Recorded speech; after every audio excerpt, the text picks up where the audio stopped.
আপনার hand gesture, like যখন আপনি সরাসরি কথা বলবেন বা যখন আপনি ভিডিও কলে কথা বলবেন, তখন আপনার হাতের ভঙ্গিটা কীরকম আসতেছে, বা আপনার কথা বলার সময় যেমন আমি কথা বলতেছি আমার হাতটা কিন্তু সামটাইম লড়তেছে,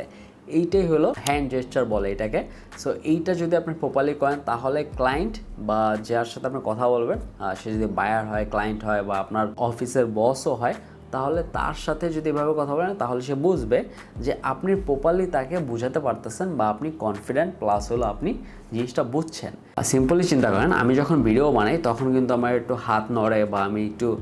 ভঙ্গি করে কথা বলি, বা এইটাই কিন্তু হওয়া উচিত। যখন আপনি একটা জিনিস আমি আপনাকে বোঝাতে যাচ্ছি তখন কিন্তু আমার জিনিসটা হয়ে যাচ্ছে অটোমেটিক্যালি। আর লাইক যদি আমি এরকম না করে, আমি খুবই নার্ভাস, আমি সোজা হয়ে একেবারে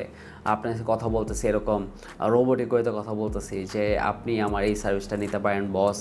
এবং এই সার্ভিসটা যদি আপনি নিয়ে নেন তাহলে আপনার খুবই লাভ হবে, এরকম যদি কথা বলি তাহলে কিন্তু